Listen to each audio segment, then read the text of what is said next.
ਸਾਹਿਬ ਸ੍ਰੀ ਗੁਰੂ ਗ੍ਰੰਥ ਸਾਹਿਬ ਮਹਾਰਾਜ ਜੀ ਦੀ ਪਾਵਨ ਪਵਿੱਤਰ ਹਜ਼ੂਰੀ ਵਿੱਚ ਜੁੜ ਬੈਠੇ ਪਿਆਰੇ ਗੁਰੂ ਖਾਲਸਾ ਜੀ, ਆਓ ਸਭ ਤੋਂ ਪਹਿਲਾਂ ਹੇਮਕੁੰਟ ਦੇ ਵਾਸੀ ਪ੍ਰਮਾਤਮਾ ਦੇ ਪੁੱਤਰ ਸਤਿਗੁਰੂ ਗੁਰੂ ਤੇਗ ਬਹਾਦਰ ਮਹਾਰਾਜ ਜੀ ਦੇ ਲੜਕੇ ਜਿਗਰ ਏਕ ਨਜ਼ਰ ਨਾਸਰੋ ਮਨਸੂਰ ਪਟਨੇ ਦੇ ਮਾਹੀ ਨੀਲੇ ਦੇ ਸ਼ਾਹਸਵਾਰ ਬਾਦਸ਼ਾਹ ਦਰਵੇਸ਼ ਭਗਤੀ ਅਤੇ ਸ਼ਕਤੀ ਦੇ ਮਾਲਕ ਪੁੱਤਰਾਂ ਦੇ ਦਾਨੀ ਸਰਬੰਸ ਦਾਨੀ ਸਿੱਖ ਪੰਥ ਦੇ ਮਹਾਨ ਜਰਨੈਲ ਮਹਾਨ ਕਵੀ ਮਹਾਨ ਸਾਹਿਤਕਾਰ ਮਹਾਨ ਦੇਸ਼ ਦੇ ਧਨੀ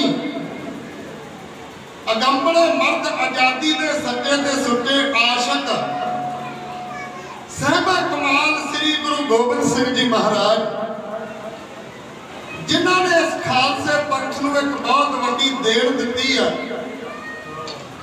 ਉਹ ਹੈ ਫਤਿਹ ਦਾ ਨਾਰਾ।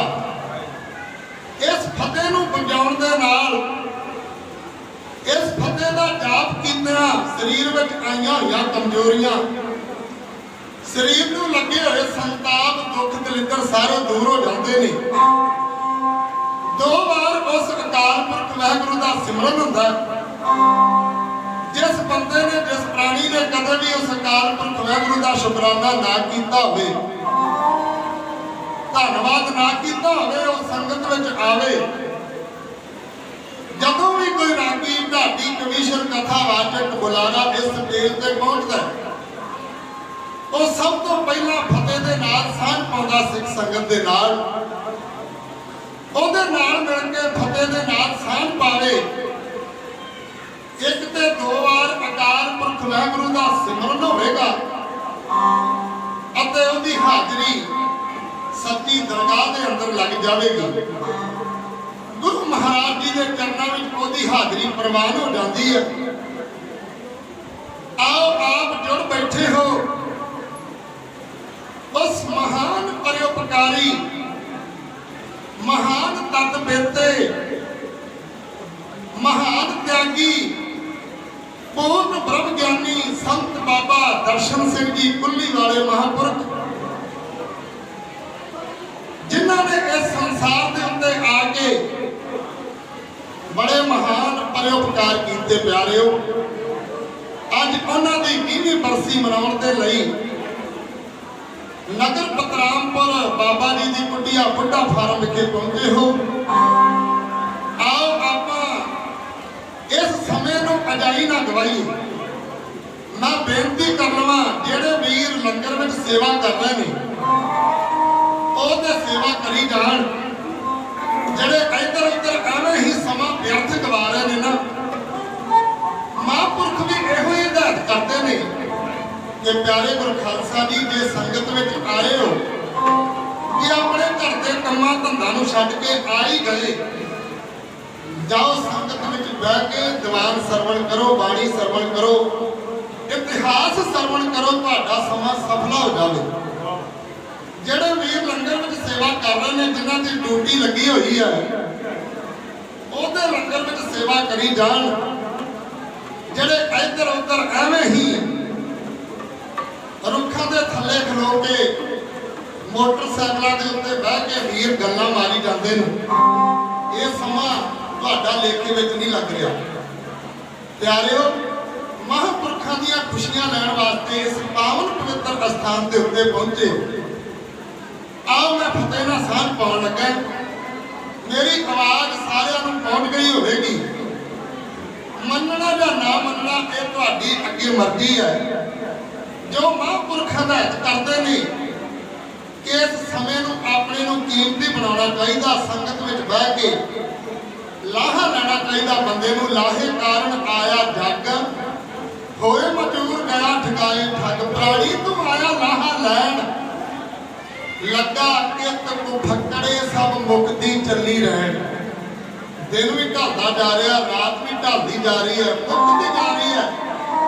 ये जिंदगी दीयां घड़ियां दिनों दिन घटदियां जा रही ने, पर जिस लाहे कारण अकाल पुरख वाहिगुरू ने बंदे नूं इस संसार के उत्ते भेजिया, उन्होंने विसारी बैठा है। मोह माया दे विच लग के, लोभ लालच दे विच लग के बंदा जिहड़ा असली लाहा लैण वास्ते संसार के उत्ते आया, ਉਹਦੇ ਵੱਲ कदे भी ख्याल नहीं दिंदा। आओ मनोबिरतियां नूं करो एकागर, ध्यान श्री गुरु ग्रंथ साहिब महाराज जी के चरणों में जोड़ के सचखंड वासी धन धन बाबा दर्शन सिंह जी कुल्ली वाले महापुरख जन परोपकारी आए। जी दान दे भगती लाइन हास्यों लाइन मिलाए, उन्होंने चरणों में लवाई हाजरी। महापुरख गए किते नहीं, शरीर करके भावे ओले हो जाते ने। तुसीं समझोगे कि महापुरख चले गए ने, नहीं, शरीर ओले हुंदा है। उन्हां दी जोत धन धन संत बाबा गुरदेव सिंह जी विच सुभाएमान है, ओह ही रूप ने। आओ उन्हां दे चरणों में लवाई हाजरी। महापुरखां दे कोलों खुशियां करिए हासिल। कोई भी रसना ऐसी वांगी ना रहे, कोई भी मुख ऐसा निभागा ना होवे जिस जबान विचों, जिस मुख विचों ये फतेह दा वाजा ना आ सके, अते आपां गुरु महाराज जी दीयां खुशियां लैण तो, महापुरखां दीयां असीसां लैण तो वांझे रह जाइए, ऐसा ना होवे। आओ गज के आखो वाहिगुरू जी का खालसा, वाहिगुरू जी की फतेह। गुरु महाराज जी फरमान करते ने, धन धन धन जन आया। महाराज जी ने एक बार नहीं कहा, 3 बार कहा, 3 बार। 3 बार किसी चीज नूं आपां दोहरा दईए, उन्होंने पुनीत कहा जाता है। सुनते पुनीत, कहते पवित्र, ਇਹਦਾ कोई भाव होया करता है। महाराज जी कहते ने, धन धन धन जन आया, जिस प्रसाद सब जगत तराया। जन आमन का यह स्वभाव, जन का संग चित आवे नाओ। अगे महाराज जी फरमान करते ने, आप मुक्त मुक्त करे संसार, नानक तिस जन को सदा नमस्कार। संत सरन जो जन पर सो जन उतर हार, संत की निंदा नानका बहुर बहुर अवतार। इस गुरबाणी की तुक में महाराज जी ने दोवें ही पक्ष पेश कर दिते ने। जिहड़े संतां दी संग विच आउंदे ने, उन्हां दा पार उतारा हो जाया करदा। फिर अगे महाराज जी ये भी कहते ने, संत की निंदा नानका बहुर बहुर अवतार। जिहड़े संतां दी निंदा करते ने ना, फिर उन्हां दा आउणा जाना इस संसार ते बनिया रहिंदा। कदे कोई कीड़ा मकौड़ा बन के फिर जन्म लवेगा, फिर पता नहीं किन्नियां जोना भुगतनियां पैण कि जिहड़े संतां दी संग विच आ जांदे ने, उन्हां दा हुक्म मन लैंदे ने, उन्हां दा पार उतारा हो जाया करदा। जिहड़े संतां दी निंदा करदे ने, संतां दी हेठी करदे ने, आवा गाउण दा चक्कर सदा ही इस संसार ते बनिया रहेगा। गुरबाणी ने मोहर ला दित्ती है प्यारिओ। ऐसे महान पुरुष सचखंड वासी धन धन बाबा दर्शन सिंह जी कुल्ली वाले महापुरख इस संसार के उत्ते आए, जिन्हां ने एक नहीं, 2 नहीं, 10 नहीं, 100 नहीं, 1000 नहीं, ਲੱਖਾਂ ਕਰੋੜਾਂ ਜੀਆਂ ਦਾ ਭਲਾ ਕੀਤਾ। ਉਹਨਾਂ ਨੂੰ ਨਾਮ ਬਾਣੀ ਦੇ ਨਾਲ ਜੋੜਿਆ, ਅੰਮ੍ਰਿਤ ਦੀ ਦਾਤ ਵੱਲ ਪ੍ਰੇਰ ਕੇ ਉਹਨਾਂ ਨੂੰ ਗੁਰੂ ਕੇ ਜਹਾਜ਼ੇ ਚੜਾਇਆ। ਅੱਜ ਵੀ ਮਹਾਂਪੁਰਖ ਸੰਤ ਬਾਬਾ ਗੁਰਦੇਵ ਸਿੰਘ ਜੀ ਕੁੱਲੀ ਵਾਲੇ ਉਹਨਾਂ ਦੀ ਮਰਿਆਦਾ ਨੂੰ ਕਾਇਮ ਰੱਖਦੇ ਹੋਏ ਹਰ ਇੱਕ ਗੁਰਮਤਿ ਸਮਾਗਮ ਦੇ ਉੱਤੇ ਅੰਮ੍ਰਿਤ ਸੰਚਾਰ ਕਰਾਉਂਦੇ ਨੇ। ਕਿਉਂ ਕਰਾਉਂਦੇ ਨੇ? ਕਿ ਇਸ ਜੀਵ ਦਾ ਭਲਾ ਹੋ ਜਾਵੇ, ਇਹ ਗੁਰੂ ਕੇ ਜਹਾਜ਼ ਤੇ ਚੜ ਕੇ ਸੱਚਖੰਡ ਵਿੱਚ ਪਹੁੰਚ ਜਾਵੇ। ਪਰ ਜਿਹੜੇ ਆਖੇ ਨਹੀਂ ਲੱਗਦੇ, ਫਿਰ ਉਹਨਾਂ ਦੀ ਮਰਜ਼ੀ ਹੈ ਪਿਆਰਿਓ। ਮਹਾਂਪੁਰਖ ਇਸ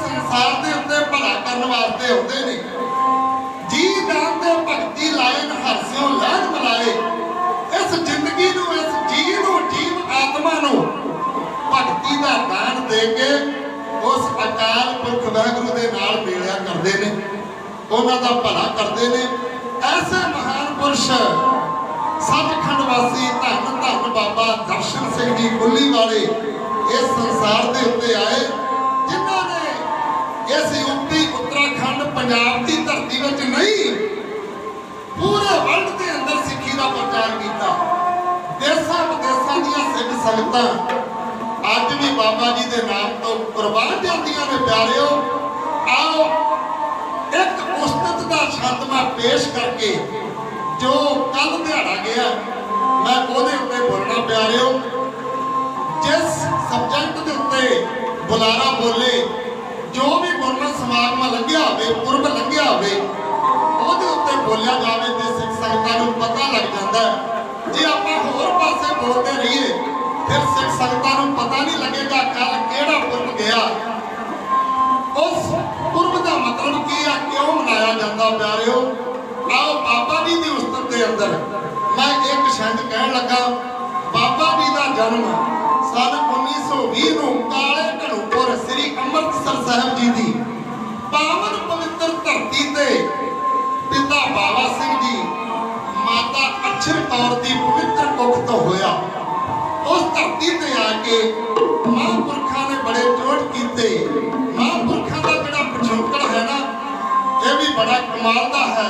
मैं पढ़ रहा था, सारे संत बिरदी दे सन, महापुरखा का जन्म होया, अवस्था अगे गई, साधु सुभाव के अंदर विचरण लगे। प्यारिओ, जे मैं जोड़ कह लगा बड़ा समा लगेगा। महापुरखा ने संसार के उत्ते आके पूरे वर्ल्ड के अंदर सिੱਖੀ का प्रचार किया।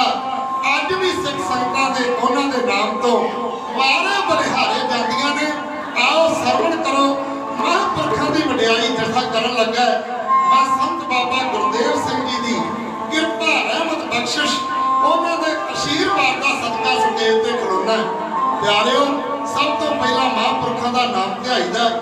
दास नूं आउंदा कुछ नहीं जी, ना कोई इन्नी विद्या पढ़ी है, पर अकाल पुरख वाहिगुरू किरपा करे, रहमत करे ते ओह गूंगियां तो अर्थ करवा दिंदा। महापुरख जी ने ते मेहर दा इशारा कर देण, ਉਹਦੇ ਕੋਲੋਂ ਗੂੰਗਿਆਂ ਤੋਂ ਅਰਥ ਕਰਵਾ ਦਿੰਦੇ ਨੇ।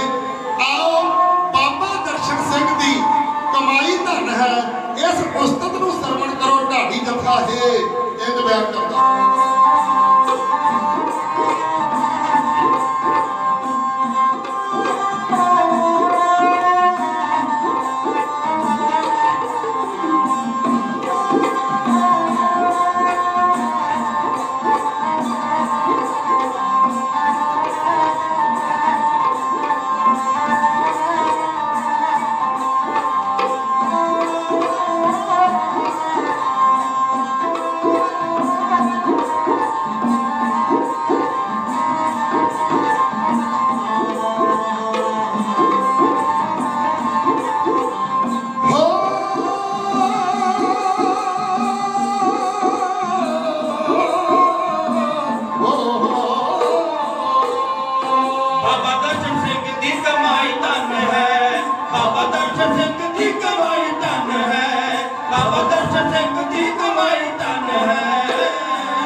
Thank you.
बन जाएगा तो 24 घंटे लंगर चलेगा। ये कमाई की है।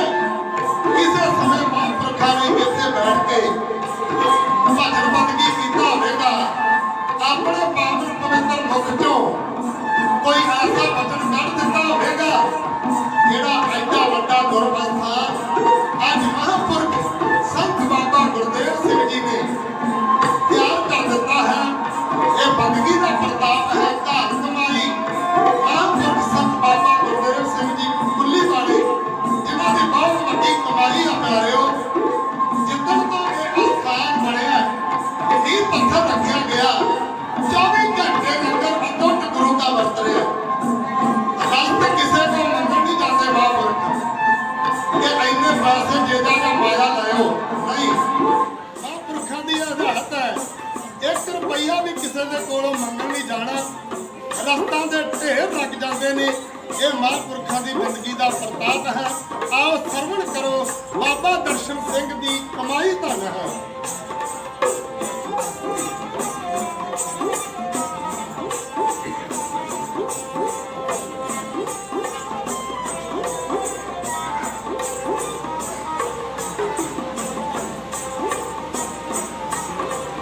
भुल्ले पट के जो बाणी नाल गंढते, भुल्ले पट के जो बाणी नाल गंढते, भुल्लने न कदे प्यार गेड़ वंडते, भुल्लने न कदे प्यार गेड़ वंडते। दुनिया ते कीती ए तबाई धन है, दुनिया ते कीती ए कमाई धन है। बाबा दर्शन सिंह दी कमाई धन है, बाबा दर्शन सिंह दी कमाई धन है।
बाबा दर्शन सिंह दी कमाई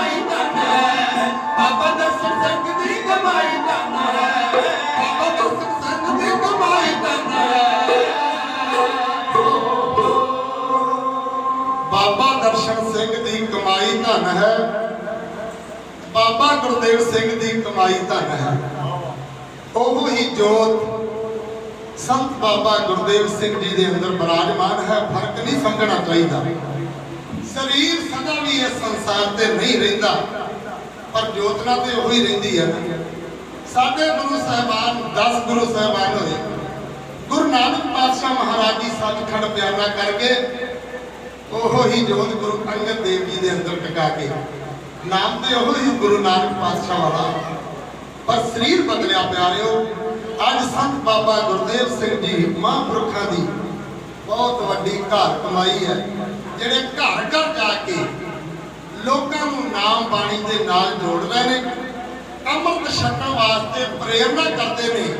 भुले भटके लोगों, बाणी तो बिना कोई आसरा नहीं। नितनेम बंदे की जिंदगी के अंदर जरूर होना चाहिए। ਮਹਾਂਪੁਰਖਾਂ ਦੇ ਨਾਲ ਜਾਣ ਦਾ ਬੜਾ ਮੌਕਾ ਮਿਲਦਾ ਹੈ। ਕਈ ਵਾਰ ਗੱਲਾਂ ਹੁੰਦੀਆਂ ਨੇ, ਕਹਿੰਦੇ ਨੇ ਗੁਰਮੀਤ ਸਿੰਘਾ ਹੁਣ ਭੋਰੇ ਵਿੱਚ ਲੁਕਣ ਦਾ ਸਮਾਂ ਨਹੀਂ। ਮੈਂ ਮਹਾਂਪੁਰਖੋਂ ਬਹੁਤ ਵੱਡੀ ਤੁਹਾਡੀ ਕਮਾਈ ਹੈ। ਇੱਕ ਤੁਸੀਂ ਹੋ ਜਿਹੜੇ ਘਰ ਘਰ ਲੋਕਾਂ ਨੂੰ ਜਾ ਕੇ ਨਾਮ ਬਾਣੀ ਦੇ ਨਾਲ ਜੋੜ ਰਹੇ ਹੋ। ਭਾਵੇਂ ਕੋਈ ਗਰੀਬ ਹੈ, ਭਾਵੇਂ ਕੋਈ ਕੁੱਲੀ ਪਈ ਕਿਸੇ ਦੀ, ਇਹ ਨਹੀਂ ਕਿ ਅਸੀਂ ਤਕੜੇ ਘਰ ਵਿੱਚ ਜਾਣਾ। ਤੁਸੀਂ ਸਾਰਿਆਂ ਨੂੰ ਨਿਵਾਰਦੇ ਹੋ।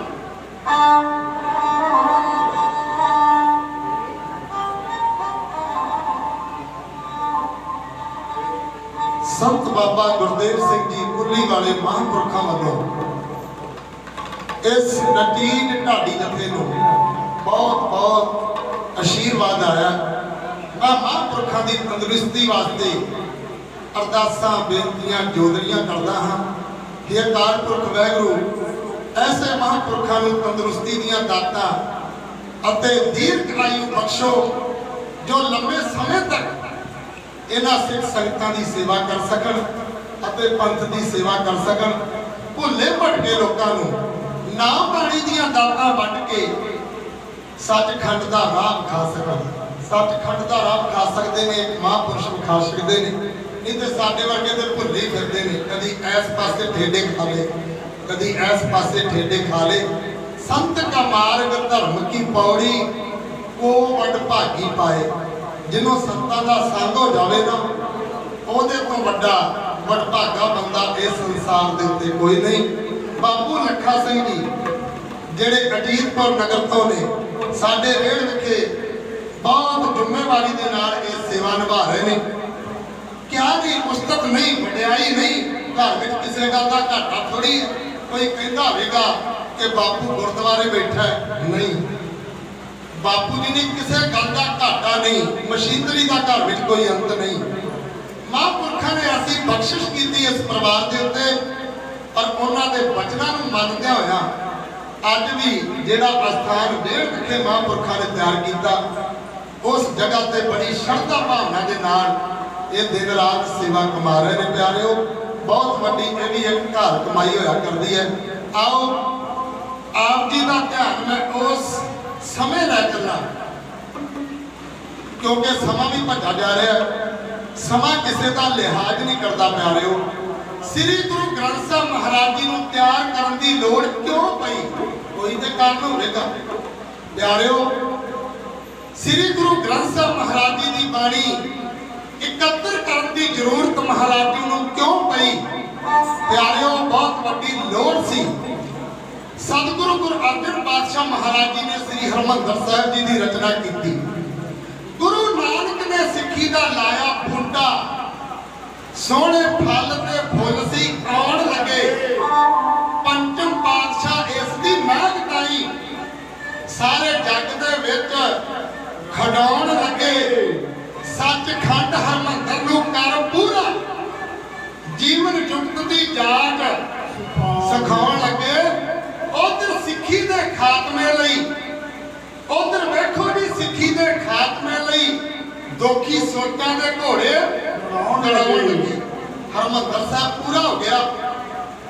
ਮੇਰੇ ਪਾਤਸ਼ਾਹ ਨੇ ਐਸੇ ਹਰਿਮੰਦਰ ਦੀ ਰਚਨਾ ਕਰ ਦਿੱਤੀ, ਡਿੱਠੇ ਸਭੇ ਖਾਬ ਨਹੀਂ ਦੁੱਧ ਚੜਿਆ। ਪਰ ਇੱਕ ਗੱਲ ਦੀ ਅਜੇ ਵੀ ਘਾਟ ਹੈ, ਸਿੱਖ ਪੰਥ ਦੇ ਕੋਲ ਆਪਣਾ ਕੋਈ ਧਾਰਮਿਕ ਗ੍ਰੰਥ ਨਹੀਂ। ਇੱਕ ਦਿਨ ਗੁਰੂ ਮਹਾਰਾਜ ਸਿੱਖ ਸੰਗਤਾਂ ਦੇ ਅੰਦਰ ਬੈਠੇ ਹੋਏ ਨੇ। ਭਾਈ ਗੁਰਦਾਸ ਅਤੇ ਬਾਬਾ ਬੁੱਢਾ ਸਾਹਿਬ ਜੀ ਨੇ ਸਵਾਲ ਕਰ ਦਿੱਤਾ, ਮਹਾਰਾਜ ਸਾਰੇ ਧਰਮਾਂ ਦੇ ਗ੍ਰੰਥ ਨੇ, ਬੜੀਆਂ ਕੌਮਾਂ ਨੇ ਇਸ ਸੰਸਾਰ ਦੇ ਉੱਤੇ, ਬੜੇ ਧਰਮ ਨੇ, ਪਰ ਸਾਰੇ ਧਰਮਾਂ ਦੇ ਕੋਲ ਆਪੋ ਆਪਣੇ ਗ੍ਰੰਥ ਨੇ। ਮੁਸਲਮ ਧਰਮ ਹੈ, ਉਹਨਾਂ ਦੇ ਕੋਲ ਕੁਰਾਨ ਹੈ। ਹਿੰਦੂ ਧਰਮ ਹੈ, ਉਹਨਾਂ ਦੇ ਕੋਲ ਗੀਤਾ ਅਤੇ ਰਮਾਇਣ ਹੈ। ਦੂਸਰੇ ਧਰਮਾਂ ਦੇ ਕੋਲ, ਈਸਾਈ ਧਰਮ ਦੇ ਕੋਲ ਬਾਈਬਲ ਹੈ, ਅੰਜੀਲ ਹੈ, ਕਈ ਤਰ੍ਹਾਂ ਦੀਆਂ ਜਿਹੜੀਆਂ ਕਿਤਾਬਾਂ ਨੇ ਇਹਨਾਂ ਦੇ ਕੋਲ। ਸਤਿਗੁਰੂ ਪਾਤਸ਼ਾਹ ਮਹਾਰਾਜ ਜੀ, ਸਿੱਖ ਧਰਮ ਦੇ ਕੋਲ ਕੋਈ ਧਾਰਮਿਕ ਗ੍ਰੰਥ ਨਹੀਂ। ਸਤਿਗੁਰੂ ਪਾਤਸ਼ਾਹ, ਜਿਸ ਧਰਮ ਦਾ ਕੋਈ ਗ੍ਰੰਥ ਨਹੀਂ, ਜਿਸ ਧਰਮ ਦਾ ਕੋਈ ਨਿਸ਼ਾਨ ਨਹੀਂ, ਜਿਸ ਧਰਮ ਦਾ ਕੋਈ ਰਾਵਰ ਨਹੀਂ, ਜਿਸ ਧਰਮ ਦਾ ਕੋਈ ਮੰਦਰ ਨਹੀਂ, ਸਤਿਗੁਰੂ ਪਾਤਸ਼ਾਹ, ਉਹ ਕੌਮ ਆਪਣੇ ਪੈਰਾਂ ਤੇ ਖਲੋ ਨਹੀਂ ਸਕਦੀ। ਸਿੱਖਾਂ ਦੀਆਂ ਗੱਲਾਂ ਮੇਰੇ ਪਾਤਸ਼ਾਹ ਨੇ ਸਰਵਰ ਕੀਤੀਆਂ ਨੇ। ਕਹਿਣ ਲੱਗੇ ਭਾਈ ਗੁਰਦਾਸ ਤੇ ਬਾਬਾ ਬੁੱਢਾ ਸਾਹਿਬ ਜੀ ਬਹੁਤ ਚੰਗੀ ਗੱਲ ਕੀਤੀ ਹੈ, ਪਰ ਇਸ ਕਾਰਜ ਦੇ ਕਰਨ ਵਾਸਤੇ ਬਾਣੀ ਦੀ ਇਕੱਤਰਤਾ ਜ਼ਰੂਰੀ ਹੈ। ਜਿਹੜੀ ਬਾਣੀ ਗੁਰੂ ਨਾਨਕ ਪਾਤਸ਼ਾਹ ਮਹਾਰਾਜ ਜੀ ਨੇ ਉਚਾਰੀ, ਸੱਚਖੰਡ ਦਾ ਸਮਾਂ ਆਇਆ, ਮੇਰੇ ਪਾਤਸ਼ਾਹ ਨੇ ਗੁਰੂ ਅੰਗਦ ਸਾਹਿਬ ਜੀ ਦੇ ਉਹ ਪੋਥੀਆਂ ਭੇਟ ਕਰਕੇ ਮੱਥਾ ਟੇਕ ਦਿੱਤਾ। ਗੁਰੂ ਅੰਗਦ ਸਾਹਿਬ ਜੀ ਦੇ ਭੇਟ ਕਰ ਦਿੱਤੀ। ਗੁਰੂ ਅੰਗਦ ਸਾਹਿਬ ਜੀ ਦਾ ਸਮਾਂ ਆਇਆ, ਸੱਚਖੰਡ ਬਿਆਨਾ ਕਰਨ ਲੱਗੇ। ਪਿਆਰਿਓ, ਇਹ ਬਾਣੀ ਦੀਆਂ ਪੋਥੀਆਂ ਅਤੇ ਆਪਣੀ ਬਾਣੀ ਇਹ ਗੁਰੂ ਅਮਰਦਾਸ ਮਹਾਰਾਜ ਜੀ ਦੇ ਹਵਾਲੇ ਕਰ ਦਿੱਤੀਆਂ ਅਤੇ ਮੱਥਾ ਟੇਕ ਦਿੱਤਾ। ਸਮਾਂ ਆਇਆ ਗੁਰੂ ਅਮਰਦਾਸ ਮਹਾਰਾਜ ਜੀ ਦਾ, ਤੀਜੇ ਪਾਤਸ਼ਾਹ ਗੁਰੂ ਅਮਰਦਾਸ, ਇਹਨਾਂ ਦਾ ਸਮਾਂ ਆਇਆ। ਜਿਹੜੀ ਇਹਨਾਂ ਨੇ ਬਾਣੀ ਉਚਾਰੀ, ਜਦੋਂ ਇਹਨਾਂ ਦਾ ਸੱਚਖੰਡ ਬਿਆਨਾ ਕਰਨ ਦਾ ਸਮਾਂ ਆਇਆ, ਇਹ ਤਿੰਨੇ ਹੀ ਬਾਣੀ ਦੀਆਂ ਪੋਥੀਆਂ ਜਿਹੜੀਆਂ ਸਨ, ਗੁਰੂ ਨਾਨਕ ਪਾਤਸ਼ਾਹ ਮਹਾਰਾਜ ਜੀ ਦੀ ਬਾਣੀ ਅਤੇ ਗੁਰੂ ਅੰਗਦ ਸਾਹਿਬ ਮਹਾਰਾਜ ਜੀ ਦੀ ਬਾਣੀ ਅਤੇ ਗੁਰੂ ਅਮਰਦਾਸ ਨੇ ਆਪਣੀ ਬਾਣੀ ਆਪਣੇ ਪੁੱਤਰ ਮੋਹਣ ਦੇ ਹਵਾਲੇ ਕਰਕੇ ਇਹ ਹਦਾਇਤ ਕਰ ਦਿੱਤੀ, ਪੁੱਤਰ ਲੈ ਆ ਬਾਣੀ ਦੀਆਂ ਪੋਥੀਆਂ ਨੇ ਸਾਂਭ ਕੇ ਰੱਖੀ। ਅਸੀਂ ਸੱਚਖੰਡ ਨੂੰ ਬਿਆਨਾ ਕਰਨਾ ਹੈ। ਜਦੋਂ ਅਸੀਂ ਪੰਜਵੇਂ ਜਾਮੇ ਵਿੱਚ ਆਵਾਂਗੇ ਨਾ, ਤੇਰੇ ਕੋਲੋਂ ਅਮਾਨਤ ਆਪੇ ਮੰਗ ਲਵਾਂਗੇ, ਅਮਾਨਤ ਸਾਂਭ ਕੇ ਰੱਖੀ। ਗੁਰੂ ਅਮਰਦਾਸ ਮਹਾਰਾਜ ਜੀ ਦੇ ਸੁਪੁੱਤਰ ਭਾਈ ਮੋਹਣ ਜੀ ਬੜੇ ਭਗਤੀਵਾਨ ਸਨ, ਬੜੇ ਬੰਦਗੀ ਵਾਲੇ ਸਨ। ਇਸ ਤਿੰਨੇ ਪੋਥੀਆਂ ਭਾਈ ਮੋਹਣ ਦੇ ਹਵਾਲੇ ਕਰ ਦਿੱਤੀਆਂ। ਉਧਰ ਪਿਰਥੀਏ ਦਾ ਪੁੱਤਰ ਮਿਹਰਬਾਨ ਇਹ ਕੱਚੀ ਬਾਣੀ ਰਚਣ ਲੱਗ ਪਿਆ। ਪਿਆਰਿਓ, ਗੱਦੀ ਦੇ ਕਹਾਵਾਨ ਇਤਿਹਾਸ ਕਹਿੰਦਾ ਪਿਰਥੀਏ ਦਾ ਪੁੱਤਰ ਮਿਹਰਬਾਨ ਕਵੀਸ਼ਰੀ ਕਰੇ। ਇਹ ਵਿਦਵਾਨ ਸੀ, ਹਿੰਦੀ, ਉਰਦੂ, ਫਾਰਸੀ ਅਤੇ ਗੁਰਮੁਖੀ ਪੜ੍ਹੇ। ਬਾਣੀ ਇਸਨੇ ਬਹੁਤ ਬਣਾਈ, ਭੋਗ ਗੁਰੂ ਨਾਨਕ ਦਾ ਹੀ ਪਾਈ। ਇਹ ਆਪਣੀਆਂ ਕਵਿਤਾ ਰਚਣ ਲੱਗ ਪਿਆ ਤੇ ਜਦੋਂ ਅਖੀਰ ਤੇ ਲੈਣ ਆਉਂਦੀ ਹੈ ਨਾ, ਨਾਮ ਗੁਰੂ ਨਾਨਕ ਪਾਤਸ਼ਾਹ ਮਹਾਰਾਜ ਜੀ ਦਾ ਲੈ ਕੇ ਮੋਹਰ ਲਾ ਕੇ ਇਹ ਕਵਿਤਾ ਨੂੰ ਬੰਦ ਕਰ ਦਿੰਦਾ। ਕਿਸੇ ਨੂੰ ਭੁਲੇਖਾ ਨਾ ਪਵੇ ਕਿ ਇਹ ਕੱਚੀ ਬਾਣੀ ਹੈ ਜਾਂ ਪੱਕੀ ਬਾਣੀ ਹੈ। ਮਹਾਰਾਜ ਨੇ ਇਹ ਵੀ ਹਦਾਇਤ ਕੀਤੀ ਹੈ, ਸਤਿਗੁਰੂ ਬਿਨਾ ਹੋਰ ਕੱਚੀ ਹੈ ਬਾਣੀ। ਸਿੱਖਾਂ ਨੂੰ ਪਤਾ ਲੱਗ ਗਿਆ। ਮਹਾਰਾਜ ਸਤਿਗੁਰੂ ਪਾਤਸ਼ਾਹ ਜੀ ਦੇ ਕੋਲ ਆ ਕੇ ਕਹਿਣ ਲੱਗੇ, ਮਹਾਰਾਜ ਜੀਓ, ਪਿਰਥੀਏ ਦਾ ਪੁੱਤਰ ਮਿਹਰਬਾਨ ਕੱਚੀ ਬਾਣੀ ਦੀ ਰਚਨਾ ਕਰਨ ਲੱਗ ਪਿਆ ਜੀ। ਸਤਿਗੁਰੂ ਪਾਤਸ਼ਾਹ, ਕੋਈ ਐਸਾ ਸਮਾਂ ਆਵੇਗਾ ਅੱਗੇ ਚੱਲ ਕੇ ਸਿੱਖ ਤੇ ਭੁੱਲ ਜਾਣਗੇ, ਜਦੋਂ ਬਾਣੀ ਦੇ ਵਿੱਚ ਰਲਾ ਪੈਣ ਲੱਗ ਪਿਆ ਕਿ ਗੁਰੂ ਸਾਹਿਬਾਨਾਂ ਦੀ ਬਾਣੀ ਹੈ ਜਾਂ ਮਿਹਰਬਾਨ ਦੀ ਰਚੀ ਹੋਈ ਕਵਿਤਾ ਹੈ। ਸਤਿਗੁਰੂ ਪਾਤਸ਼ਾਹ, ਇਹ ਬੜਾ ਮੁਸ਼ਕਲ ਮਸਲਾ ਹੋ ਜਾਵੇਗਾ। ਇਸ ਬਾਣੀ ਨੂੰ ਅਲੱਗ ਕਰ ਦੇਣਾ ਚਾਹੀਦਾ। ਜਿਹੜੀ ਬਾਣੀ ਗੁਰੂ ਸਾਹਿਬਾਨਾਂ ਨੇ ਆਪਣੇ ਮੁਖ ਚੋਂ ਉਚਾਰਨ ਕੀਤੀ ਹੈ, ਇਹ ਆਪਣੇ ਕੋਲੋਂ ਕੋਈ ਆਪਣੇ ਮਨ ਦੇ ਨਾਲ ਨਹੀਂ ਕੀਤੀ। ਜੈਸੀ ਮਿਆਦੇ ਖਸਮ ਕੀ ਬਾਣੀ ਤੈਸੜਾ ਕਰੀ ਗਿਆਨ में ਲਾਲੋ, ਧੁਰਕੀ ਬਾਣੀ ਆਈ ਤੈਨੂੰ ਸਗਲੀ ਚਿੰਤ ਮਟਾਈ। ਜੋ ਅਕਾਲ ਪੁਰਖ ਵਾਹਿਗੁਰੂ ਕਿਰਪਾ ਕਰਦਾ ਸੀ, ਉਹ ਬਾਣੀ ਮਹਾਰਾਜ ਜੀ ਬੋਲਦੇ ਸਨ ਤੇ ਨਾਲੋਂ ਨਾਲ ਲਿਖੀ ਜਾ ਰਹੇ ਸਨ। ਮਹਾਰਾਜ ਕਹਿਣ ਲੱਗੇ, ਭਾਈ ਗੁਰਦਾਸ ਅਤੇ ਬਾਬਾ ਬੁੱਢਾ ਸਾਹਿਬ ਜੀ, ਜਿਹੜੇ ਗੁਰੂ ਸਾਹਿਬਾਨਾਂ ਦੀ ਬਾਣੀ ਹੈ ਉਹਨੂੰ ਅਲੱਗ ਕਰ ਦਿੱਤਾ ਜਾਵੇ। ਜਿਸ ਕੋਲ ਦੇ ਵੀ ਗੁਰੂ ਮਹਾਰਾਜ ਜੀ ਦੇ ਸ਼ਬਦ ਲਿਖੇ ਹੋਏ ਨੇ ਉੱਥੋਂ ਜਾ ਕੇ ਲਿਆਂਦੇ ਜਾਣ ਅਤੇ ਇੱਕ ਬਾਣੀ ਦਾ ਆਪਾਂ ਗ੍ਰੰਥ ਤਿਆਰ ਕਰ ਦਿੰਦੇ ਆ। ਸਿੱਖ ਸੰਗਤਾਂ ਨੂੰ ਪਤਾ ਲੱਗ ਜਾਵੇਗਾ ਕਿ ਗੁਰੂ ਸਾਹਿਬਾਨਾਂ ਦੀ ਬਾਣੀ ਕਿਹੜੀ ਹੈ ਤੇ ਕੱਚੀ ਕਿਹੜੀ ਹੈ।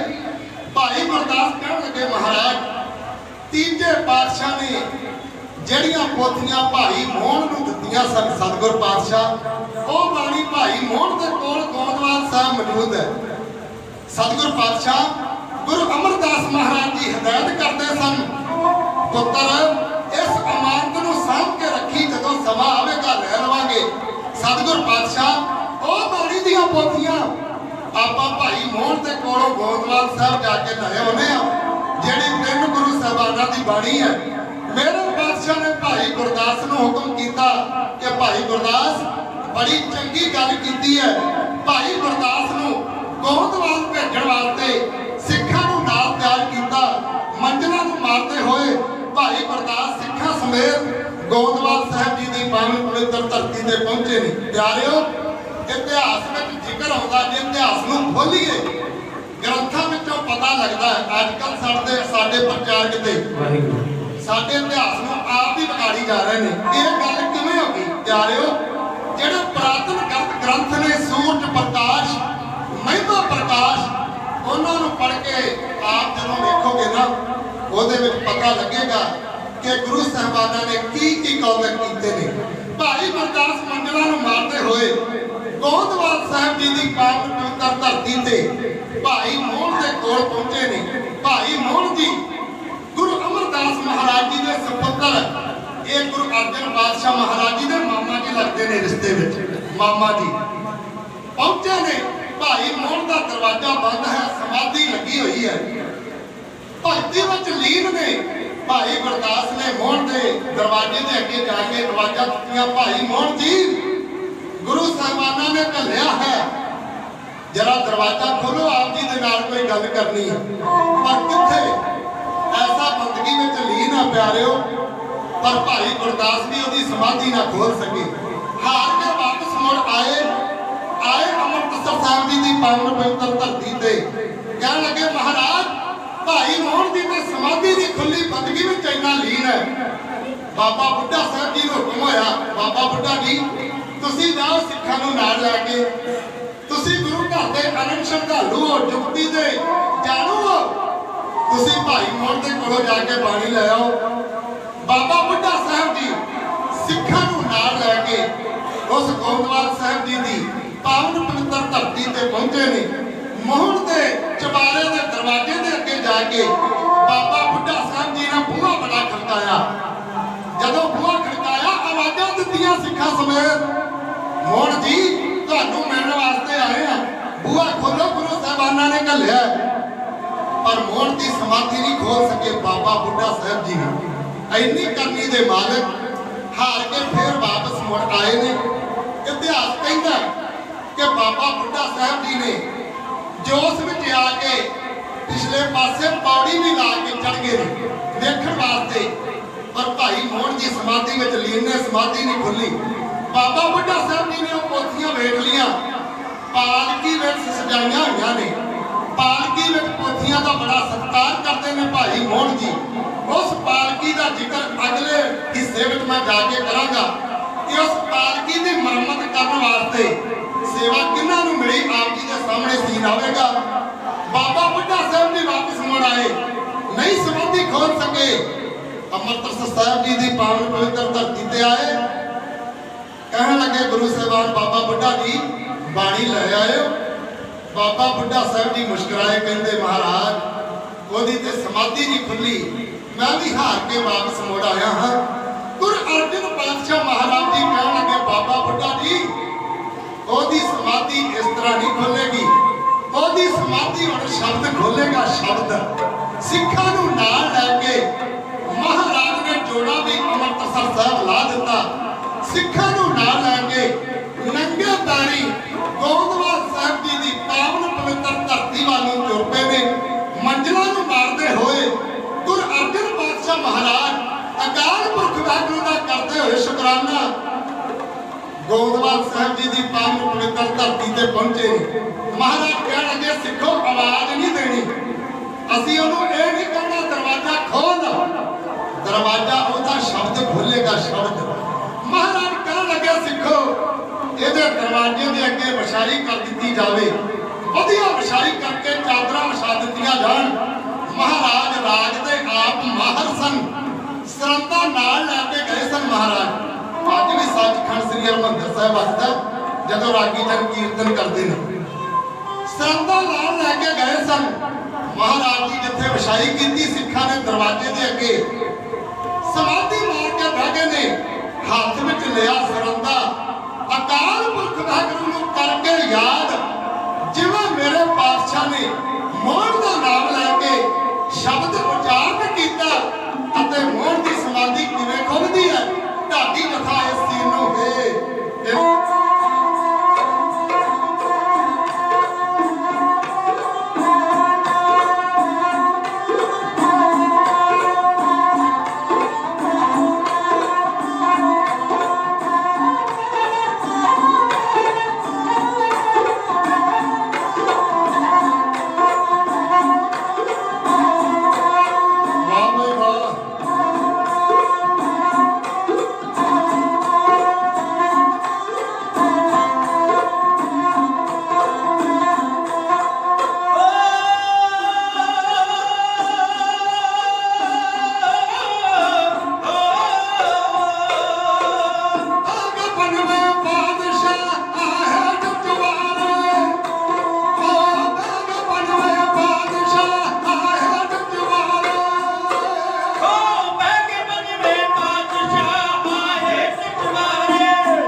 ਅਸੀਂ ਆਏ ਬਾਣੀ ਲੈਣ ਲਈ ਜਦ ਤੇਰੇ ਬਾਣੀ ਲੈਣ ਲਈ ਜਦ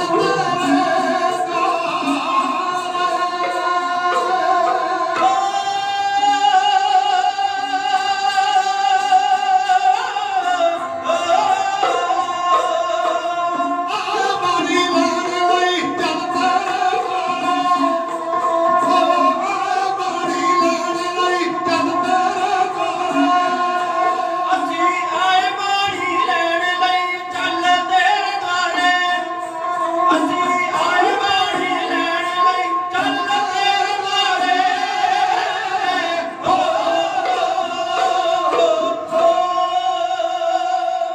ਮੋਹਨ ਤੇਰੇ ਉੱਚੇ ਮੰਦਰ ਮਹਿਲ ਅਪਾਰਾ ਬਾਣੀ ਵਿੱਚ ਸ਼ਬਦ ਹੈ। ਕੌਣ ਕਹਿੰਦਾ ਨਹੀਂ ਸ਼ਬਦ ਗਾਇਆ, ਕੌਣ ਕਹਿੰਦੇ ਨਹੀਂ ਮੋਹਨ ਦਾ ਨਾਂ ਲਿਆ। ਮੋਹਨ ਤੇਰੇ ਉੱਚੇ ਮੰਦਰ ਮਹਿਲ ਅਪਾਰਾ ਮੋਹਨ ਸੋਹਣ ਦਵਾਰ ਜੀਓ ਸੰਤ ਧਰਮਸ਼ਾਲਾ ਧਰਮਸਾਲ ਅਪਾਰ ਦਇਆਲ ਠਾਕੁਰ ਸਦਾ ਕੀਰਤਨ ਗਾਵ ਹੈ ਜਾਂ ਸਾਧ ਸੰਤ ਇਕੱਤਰ ਹੋਣਾ ਕਹਾਂ ਤਵੇਦਿਆ ਹੈ। ਤੀਜੇ ਪਾਤਸ਼ਾਹ ਕਹਿ ਗਏ ਸਨ ਬੇਟਾ ਜਦੋਂ ਸਮਾਂ ਆਵੇਗਾ ਨੇ ਅਸੀਂ ਆਪੇ ਪੋਥੀਆਂ ਮੰਗ ਲਵਾਂਗੇ, ਤੇਰੇ ਕੋਲੋਂ ਆਪ ਲੈਣ ਵਾਸਤੇ ਆਵਾਂਗੇ। ਜਾਮਾ ਤੇ ਉਹੀ ਹੈ ਨਾ, ਜੋਤ ਤੇ ਗੁਰੂ ਨਾਨਕ ਪਾਤਸ਼ਾਹ ਦੀ ਹੈ। ਜਦੋਂ ਮੋਹਨ ਦੇ ਕੰਨਾਂ ਵਿੱਚ ਆਵਾਜ਼ ਪਈ ਨਾ ਕਿ ਬਾਣੀ ਕੌਣ ਗਾਇਨ ਕਰ ਰਿਹਾ ਸਰੰਦੇ ਦੇ ਨਾਲ, ਮੇਰੇ ਪਿਤਾ ਦੀ ਆਵਾਜ਼ ਕਿਧਰੋਂ ਆ ਰਹੀ ਹੈ। ਮੋਹਨ ਦੀ ਸਮਾਧੀ ਖੁੱਲ ਗਈ। ਪਿਆਰਿਓ ਇਹਨੇ ਬੂਹਾ ਖੋਲ ਕੇ ਵੇਖਿਆ, ਪੰਚਮ ਪਾਤਸ਼ਾਹ ਮੇਰੇ ਬੂਹੇ ਦੇ ਅੱਗੇ ਆ ਕੇ ਹੱਥ ਵਿੱਚ ਲੈ ਕੇ ਸਰੰਦਾ ਤੇ ਬਾਣੀ ਗਾ ਰਹੇ ਨੇ। ਅੱਖਾਂ ਵਿੱਚ ਹੰਝੂ ਆ ਗਏ, ਚਰਨਾਂ ਤੇ ਸਿਰ ਧਰ ਦਿੱਤਾ। ਕਹਿਣ ਲੱਗਾ ਮਹਾਰਾਜ ਸਤਿਗੁਰ ਪਾਤਸ਼ਾਹ ਜੀਓ ਧੰਨ ਭਾਗ ਮੇਰੇ ਇਸ ਦੁਆਰੇ ਤੇ ਚੱਲ ਕੇ ਆਇਓ, ਕਿਵੇਂ ਆਉਣੇ ਹੋਏ?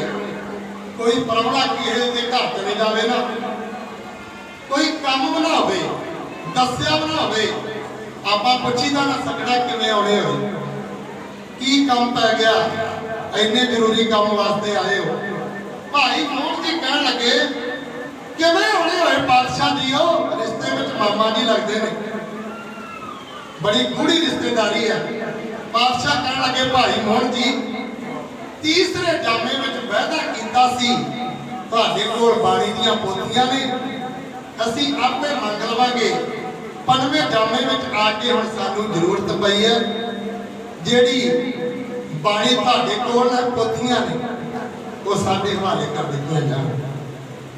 ਭਾਈ ਮੋਹਨ ਕਹਿਣ ਲੱਗਾ ਮਹਾਰਾਜ ਇੰਨੇ ਨਿਮਰਤਾ ਭਰੇ ਸ਼ਬਦ ਤੁਸੀਂ ਗਾਏ, ਐਸ ਨਿਮਰਤਾ ਨਾਲ ਤੇ ਗੁਰਤਾ ਗੱਦੀ ਦੇ ਮਾਲਕ ਬਣੇ, ਅਸੀਂ ਵਾਂਝੇ ਰਹਿ ਗਏ। ਉਹ ਜਿਹੜੀਆਂ ਪੋਥੀਆਂ ਗੁਰੂ ਮਹਾਰਾਜ ਜੀ ਦੇ ਪੇਸ਼ ਕਰ ਦਿੱਤੀਆਂ, ਮੇਰੇ ਪਾਤਸ਼ਾਹ ਨੇ ਹੁਣ ਅੰਮ੍ਰਿਤਸਰ ਸਾਹਿਬ ਜੀ ਦੀ ਪਾਵਨ ਪਵਿੱਤਰ ਧਰਤੀ ਨੂੰ ਤਿਆਰੀ ਕਰਨੀ ਹੈ। ਸਮਾਂ ਥੋੜਾ ਰਹਿ ਗਿਆ, 10 ਮਿੰਟ ਦਾ ਸਮਾਂ ਮੇਰੇ ਕੋਲ ਬਚਿਆ। ਮੈਂ 10 ਮਿੰਟਾਂ ਦੇ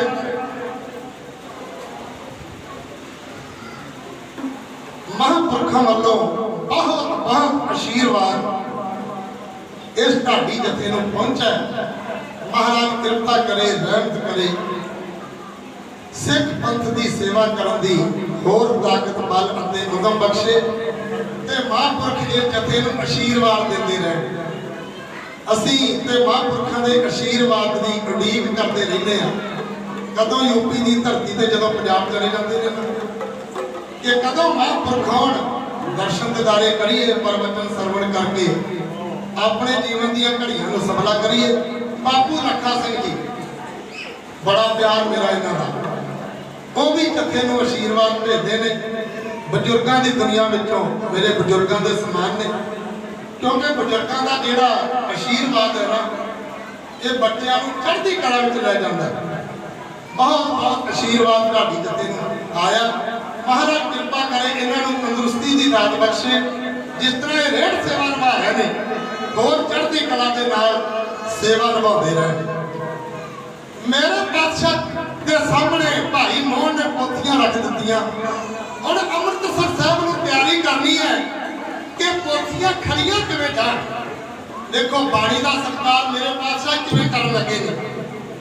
ਅੱਜ ਕਿਸੇ ਨੂੰ ਗੁਰੂ ਗ੍ਰੰਥ ਸਾਹਿਬ ਮਹਾਰਾਜ ਜੀ ਗੁਰਦੁਆਰਾ ਸਾਹਿਬ ਤੋਂ ਲਿਆਉਣਾ ਹੋਵੇ ਨਾ, ਘਰਾਂ ਵਿੱਚ ਅਖੰਡ ਪਾਠ ਕਰਵਾਈ ਦੇ ਨੇ।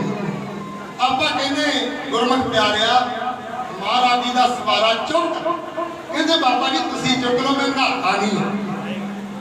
ਇੰਨੀ ਵੱਡੀ ਸੇਵਾ ਜਿਹਨੂੰ ਮਿਲਦੀ ਹੋਵੇ ਗੁਰੂ ਮਹਾਰਾਜ ਜੀ ਦੇ ਸਵਾਰਾ ਚੁੱਕਣ ਦੀ, ਉਹ ਫਿਰ ਪਿੱਛੇ ਪੈਰ ਪਰਤਾਉਂਦਾ।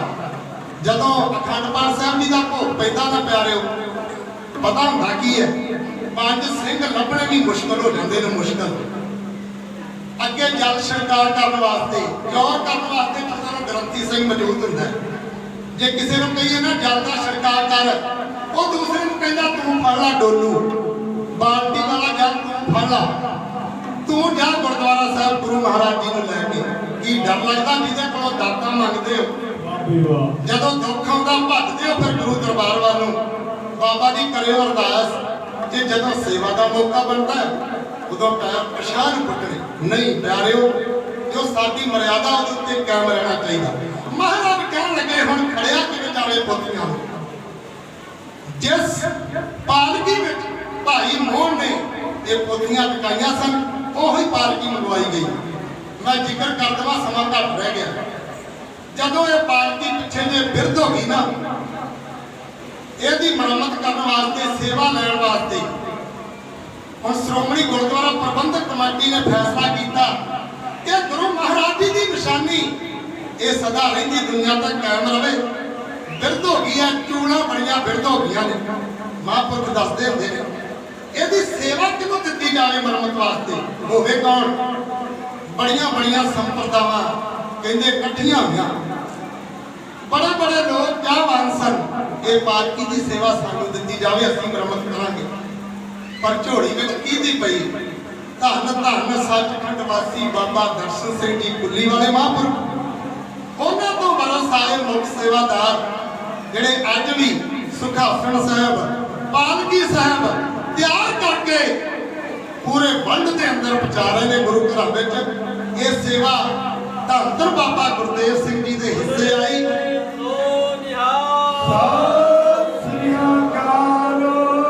ਪਾਲਕੀ ਸਾਹਿਬ ਨੂੰ ਇਹ ਦਿਨ ਉਹੋ ਹੀ ਨਕਸ਼ਾ ਦਿੱਤਾ ਗਿਆ, ਜਰਾ ਵੀ ਬਾਤ ਘਾਟ ਨਹੀਂ ਕੀਤੀ ਗਈ। ਮਹਾਂਪੁਰਖ ਦੱਸਦੇ ਹੁੰਦੇ ਨੇ ਜਿਸ ਤਰ੍ਹਾਂ ਗੁਰੂ ਮਹਾਰਾਜ ਜੀ ਦੇ ਸਮੇਂ ਤੇ ਉਹ ਪਾਲਕੀ ਸੀ, ਉਸ ਤਰ੍ਹਾਂ ਤਿਆਰ ਕਰਕੇ ਨਗਰ ਕੀਰਤਨ ਦੀ ਸ਼ਕਲ ਦੇ ਅੰਦਰ ਫੇਰ ਗੋਇੰਦਵਾਲ ਸਾਹਿਬ ਜੀ ਦੀ ਪਾਵਨ ਪਵਿੱਤਰ ਧਰਤੀ ਤੇ ਪਹੁੰਚਾਈ ਗਈ। ਜਿਹੜੀਆਂ ਸਿੱਖ ਸੰਗਤਾਂ ਉਸ ਨਗਰ ਕੀਰਤਨ ਵਿੱਚ ਗਈਆਂ ਹੋਣਗੀਆਂ ਉਹਨਾਂ ਨੂੰ ਪਤਾ ਹੈ ਪਿਆਰਿਓ। ਮਹਾਰਾਜ ਕਹਿਣ ਲੱਗੇ ਹੁਣ ਪੋਥੀਆਂ ਨੂੰ ਉਸ ਪਾਲਕੀ ਦੇ ਅੰਦਰ ਬਿਰਾਜਮਾਨ ਕੀਤਾ ਜਾਵੇ। ਭਾਈ ਮੋਹਨ ਤੂੰ ਵੀ ਨਾਲ ਹੀ ਚੱਲੇਗਾ ਬਾਣੀ ਦੇ ਸਤਿਕਾਰ ਵਜੋਂ। ਮਹਾਰਾਜ ਜੀ ਨੇ ਉਸ ਪਾਲਕੀ ਵਿੱਚ ਪੋਥੀਆਂ ਟਿਕਾ ਕੇ ਹੁਣ ਅੰਮ੍ਰਿਤਸਰ ਸਾਹਿਬ ਜੀ ਦੀ ਪਾਵਨ ਪਵਿੱਤਰ ਧਰਤੀ ਵਿੱਚ ਚਾਲੇ ਪਾਏ ਨੇ।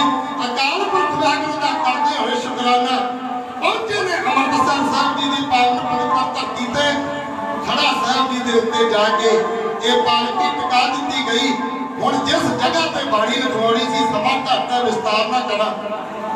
ਰਾਮਸਰ ਸਾਹਿਬ ਜੀ ਦੀ ਪਾਵਨ ਪਵਿੱਤਰ ਧਰਤੀ ਉੱਤੇ ਜਿੱਥੇ ਬੇਰੀਆਂ ਦਾ ਝੁੰਡ ਸੀ, ਇੱਕ ਤਲਾਬ ਸੀ, ਪਾਣੀ ਦਾ ਵੀ ਪੂਰਾ ਇੰਤਜ਼ਾਮ ਸੀ, ਉਸ ਜਗ੍ਹਾ ਤੇ ਤੰਬੂ ਕਨਾਤਾਂ ਲਾ ਦਿੱਤੇ ਗਏ।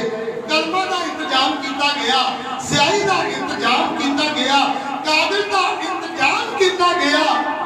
ਸਾਰਾ ਪ੍ਰਬੰਧ ਕਰਕੇ ਭਾਈ ਗੁਰਦਾਸ ਨੂੰ ਕਹਿਣ ਲੱਗੇ, ਭਾਈ ਗੁਰਦਾਸ ਇਹ ਸੇਵਾ ਤੇਰੇ ਕੋਲੋਂ ਲੈਣੀ ਹੈ। ਮਹਾਰਾਜ ਸੱਚੇ ਪਾਤਸ਼ਾਹ ਨਜੀਬ ਸੇਵਾਦਾਰ ਇਹ ਸੇਵਾ ਕਿਵੇਂ ਨਿਭਾ ਸਕਦਾ ਹੈ? ਮੇਰੇ ਪਾਤਸ਼ਾਹ ਕਹਿਣ ਲੱਗੇ, ਭਾਈ ਗੁਰਦਾਸ ਜਿਵੇਂ ਗੁਰੂ ਨਾਨਕ ਸਾਹਿਬ ਜੀ ਕਿਰਪਾ ਕਰਨਗੇ, ਬਾਣੀ ਲਿਖਵਾਉਣਗੇ, ਤੂੰ ਬਾਣੀ ਲਿਖੀ ਜਾਈ, ਅਸੀਂ ਬੋਲੀ ਜਾਵਾਂਗੇ। ਆਓ ਰਾਮਸਰ ਸਾਹਿਬ ਜੀ ਦੀ ਪਾਵਨ ਪਵਿੱਤਰ ਧਰਤੀ ਤੇ ਪੂਰਾ ਇੰਤਜ਼ਾਮ ਕਰਕੇ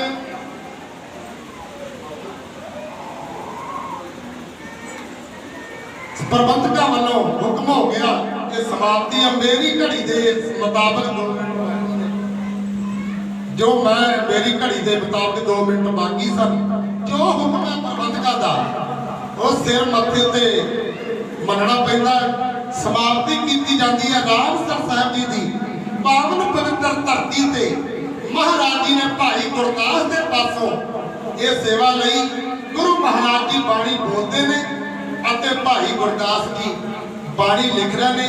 ਸਾਰਾ ਕਾਰਜ ਸੰਪੂਰਨ ਕਰਕੇ ਬਾਬਾ ਬੁੱਢਾ ਸਾਹਿਬ ਜੀ ਦੇ ਸੀਸ ਤੇ ਸਵਾਰਾ ਕਰਵਾ ਕੇ ਸੱਚਖੰਡ ਸ੍ਰੀ ਹਰਿਮੰਦਰ ਸਾਹਿਬ ਜੀ ਦੇ ਅੰਦਰ ਮਹਾਰਾਜ ਜੀ ਨੇ ਪ੍ਰਕਾਸ਼ ਕਰਕੇ ਬਾਬਾ ਬੁੱਢਾ ਸਾਹਿਬ ਜੀ ਨੂੰ ਹੁਕਮ ਕੀਤਾ, ਬਾਬਾ ਜੀ ਹੁਣ ਗ੍ਰੰਥ ਖੋਲੋ ਅਤੇ ਮੁੱਖ ਵਾਕ ਲਓ। ਬਾਬਾ ਬੁੱਢਾ ਸਾਹਿਬ ਜੀ ਨੇ ਮੁੱਖ ਵਾਕ ਲਿਆ। ਮੁੱਖ ਵਾਕ ਕੀ ਆਇਆ? ਸੰਤਾਂ ਕੇ ਕਾਰਜ ਆਪ ਖਲੋਇਆ, ਹਰ ਕੰਮ ਕਰਾਉਣ ਆਇਆ ਰਾਮ, ਧਰਤ ਸੁਹਾਵੀ ਕਾਲ ਸੁਹਾਵਾ, ਵਿੱਚ ਅੰਮ੍ਰਿਤ ਜਲ ਛਾਇਆ ਰਾਮ। ਬੜੀਆਂ ਰੌਣਕਾਂ ਹੋਈਆਂ, ਦੇਵਤਿਆਂ ਨੇ ਫੁੱਲ ਬਰਸਾਏ, ਸਿੱਖ ਸੰਗਤਾਂ ਨੇ ਬੜੀਆਂ ਖੁਸ਼ੀਆਂ ਮਨਾਈਆਂ। ਮੇਰੇ ਪਾਤਸ਼ਾਹ ਨੇ ਸੱਚਖੰਡ ਸ੍ਰੀ ਹਰਿਮੰਦਰ ਸਾਹਿਬ ਜੀ ਦੇ ਅੰਦਰ ਪ੍ਰਕਾਸ਼ ਕਰ ਦਿੱਤਾ। ਪਿਆਰਿਓ, ਇਹਨਾਂ ਕੋਲ ਬੋਲਦਿਆਂ ਹੋਇਆ ਸਾਧ ਸੰਗਤ ਦੇ ਖਿਲਾਫ ਬਹੁਤ ਵੱਧ ਘੱਟ ਲਫ਼ਜ਼ ਨਿਕਲ ਗਏ ਨੇ। ਮਹਾਰਾਜ ਆਪ ਬਖਸ਼ਣ ਯੋਗ ਨੇ, ਭੁੱਲਣ ਅੰਦਰ ਸਭ ਕੋ ਭੁੱਲ ਗੁਰੂ ਕਰਤਾਰ। ਮਹਾਂਪੁਰਖਾਂ ਦਾ ਬਹੁਤ ਬਹੁਤ ਧੰਨਵਾਦ। ਧੰਨ ਧੰਨ ਬਾਬਾ ਗੁਰਦੇਵ ਸਿੰਘ ਜੀ ਕੁੱਲੀ ਵਾਲਿਆਂ ਦਾ, ਜਿਨ੍ਹਾਂ ਦਾ ਆਸ਼ੀਰਵਾਦ ਇਸ ਜਥੇ ਦੇ ਉੱਤੇ ਬਹੁਤ ਵੱਡਾ ਹੈ। ਉਹਨਾਂ ਦੇ ਆਸ਼ੀਰਵਾਦ ਦੇ ਨਾਲ ਹੀ ਦਾਸ ਇਸ ਸਟੇਜ ਤੇ ਖਲੋਂਦਾ ਹੈ। ਪਿਆਰਿਓ, ਮਹਾਂਪੁਰਖ ਕਿਰਪਾ ਕਰਨਗੇ, ਰਹਿਮਤ ਕਰਨਗੇ, ਇਸ ਜਥੇ ਨੂੰ ਚੜ੍ਹਦੀ ਕਲਾ ਦੀ ਦਾਤ ਦੇ ਕੇ ਨਿਵਾਜਣਗੇ। ਇਸ ਤਰ੍ਹਾਂ ਹੀ ਸਿੱਖ ਪੰਥ ਦੀ ਸੇਵਾ ਕਰਦੇ ਰਹੀਏ। ਜਿਸ ਤਰ੍ਹਾਂ ਪਿਤਾ ਜੀ ਦੀ ਜ਼ਿੰਦਗੀ, ਪੂਰੀ ਜ਼ਿੰਦਗੀ ਸਿੱਖ ਪੰਥ ਦੇ ਪ੍ਰਚਾਰ ਦੇ ਅੰਦਰ, ਕੌਮ ਦੇ ਪ੍ਰਚਾਰ ਦੇ ਅੰਦਰ ਗੁਜ਼ਰੀ ਹੈ। ਮਹਾਰਾਜ ਮੈਂ ਵੀ ਇਹੋ ਹੀ ਅਰਦਾਸ ਬੇਨਤੀ ਕਰਦਾ, ਇਹ ਜੀਵਨ ਜਿੰਨਾ ਹੈ, ਜ਼ਿੰਦਗੀ ਜਿੰਨੀ ਹੈ, ਇਹ ਸਿੱਖ ਪੰਥ ਦੇ ਲੇਖੇ ਲੱਗ ਜਾਵੇ। ਭਾਈ ਮੁਖਤਾਰ ਸਿੰਘ ਜੀ ਨੂੰ ਤੰਦਰੁਸਤੀ ਦੀਆਂ ਦਾਤਾਂ ਦੇ ਕੇ ਮਹਾਰਾਜ ਆਪ ਕਿਰਪਾ ਕਰਨ, ਤੰਦਰੁਸਤੀ ਦੀਆਂ ਦਾਤਾਂ ਦੇ ਕੇ ਇਹਨਾਂ ਦੀ ਦੇਹੀ ਅਰੋਗ ਹੋ ਜਾਵੇ। ਇਸ ਤਰ੍ਹਾਂ ਹੀ ਸਿੱਖ ਪੰਥ ਦੀ ਸੇਵਾ ਕਰਦੇ ਰਹੀਏ।